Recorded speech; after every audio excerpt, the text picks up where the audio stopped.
evening. Welcome to another episode of Chit Chat. I am your host, Linda Medeiros. So today, I have a friend of mine coming on the show, and we're going to talk about her working with special needs kids. So, everyone, please welcome my friend, Erin Watson. Welcome to the show, Erin. Thank you for having me. Well, thank you for coming. So tell me about yourself. Well, I am a new mom, and I've been working in this field as a PSW, as a support worker, for about, how long? 7 years now? Very cool. It's about 7 years.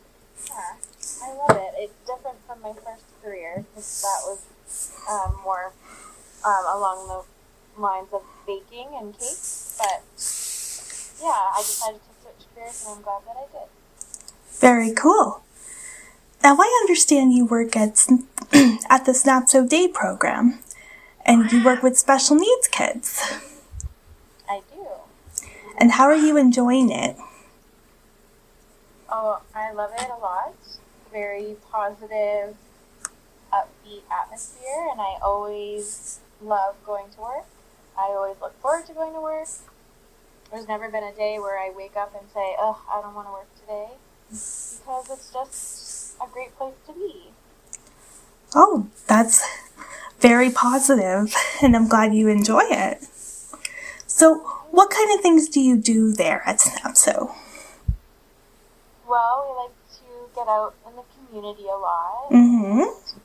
With COVID, we obviously had some restrictions that Of course. needed to be put into place, so we kind of lost out on some opportunities to get out, but it didn't stop us. We still tried to include the community as much as possible. We did a lot of Zoom things, but now recently we've started to go back out on trips, which is great, and we just get out in the community, and we still have activities that we run in-house. Mm-hmm. We've got our cooking program back going. Oh, baking, yeah.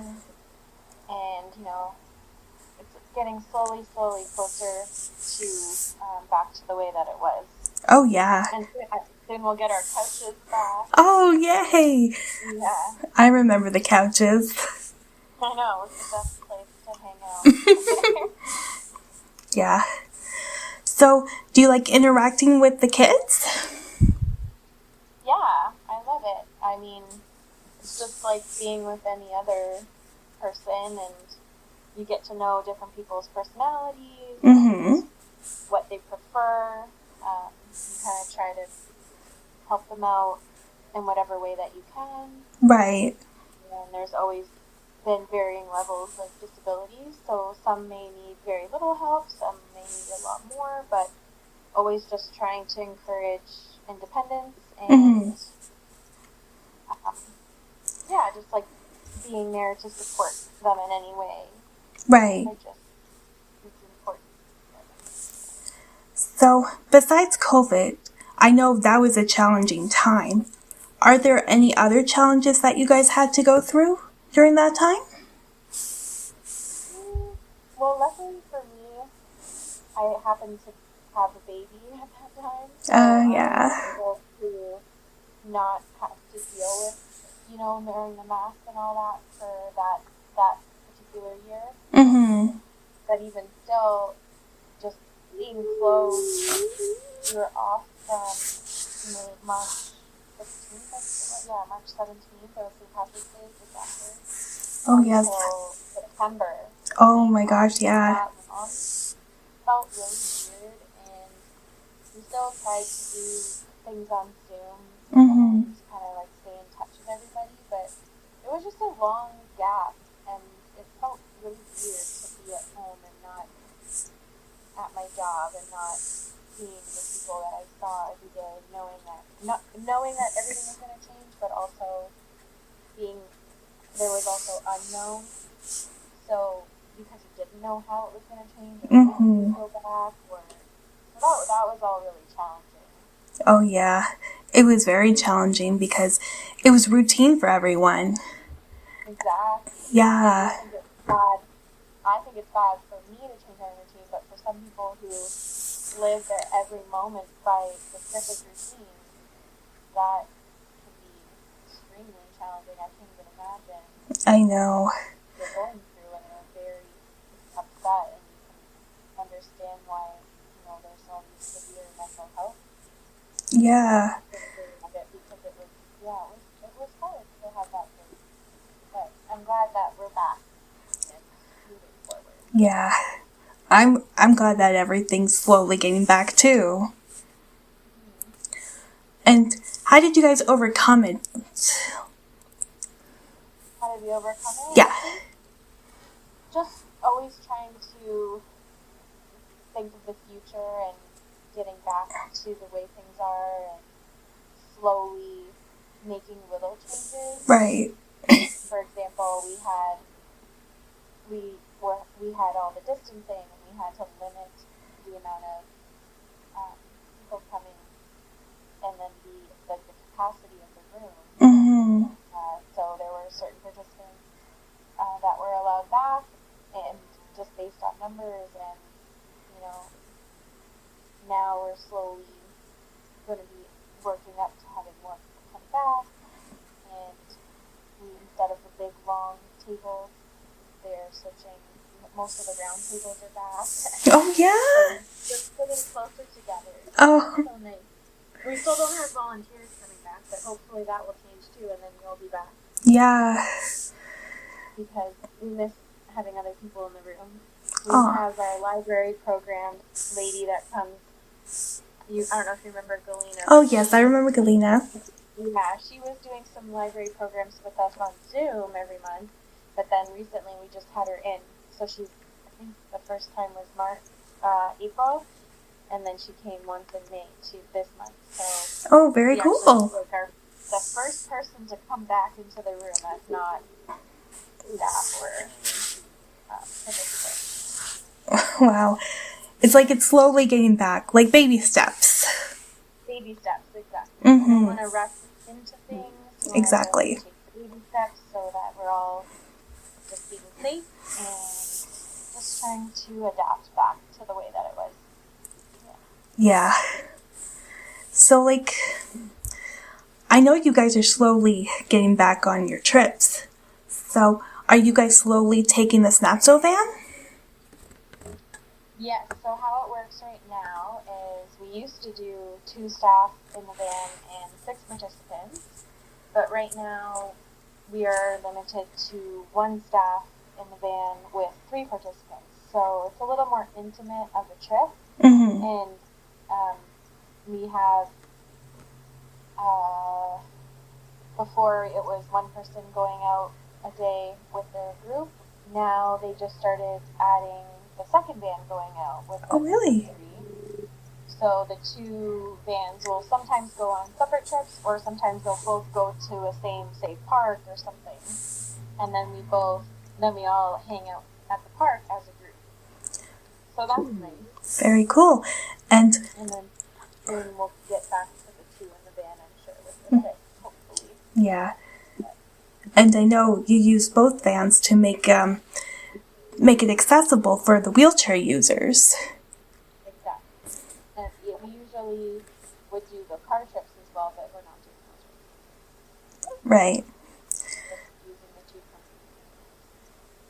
companies. And do you have any advice for anyone who wants to work with special needs children? Any advice?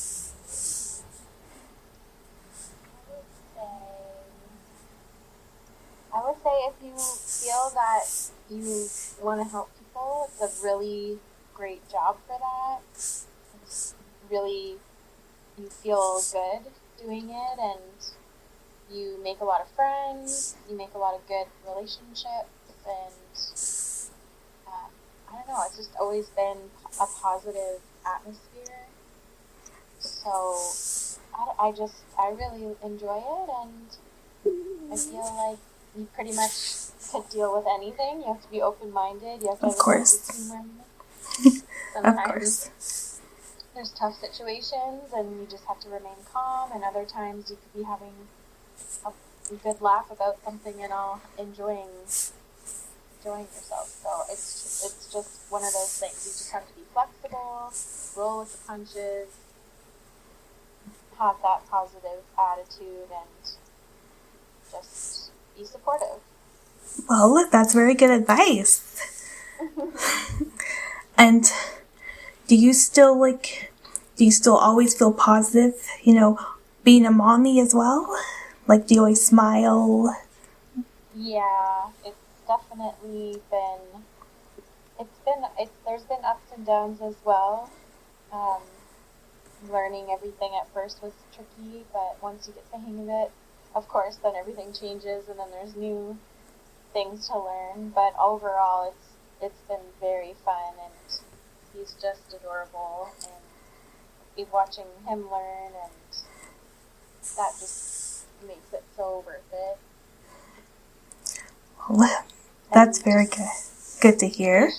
Patience is always a good thing, and that comes from the job and also is relatable at home as well. Exactly.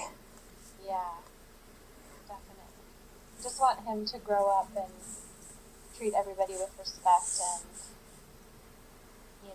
just kind of see the world as everybody should. I don't know if that makes sense. Oh, yeah, it makes sense. Like, you're trying to, teach him, everybody's different, even if they have a disability. And you're teaching him, you still got to treat them with respect, even though they're different. And even still, they're not even really that different at the end of the day, right? Exactly. We're all the same. Yeah. We're just people. Exactly. Yes. And what do you plan to do in the future?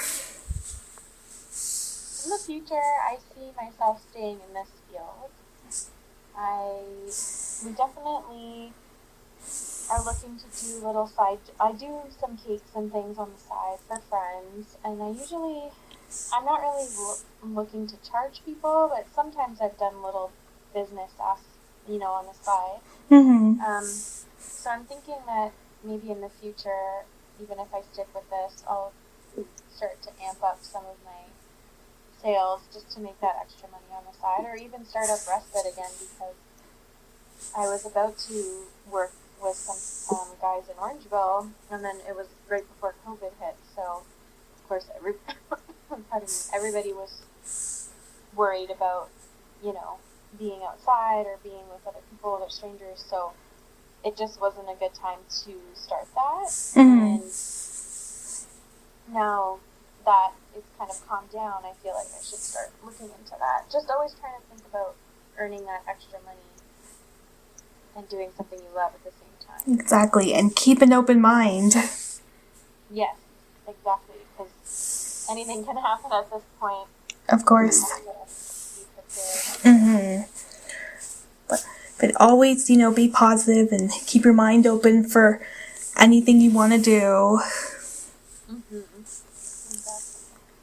That's a good way to start. Well, thank you for coming on the show, Erin. You're very welcome. That was a nice chit-chat. Well, I'm glad you could come on. Yeah, I'm glad that I was able to. Thank you for inviting me to. You're very welcome. And until then, always put a bright smile on your face.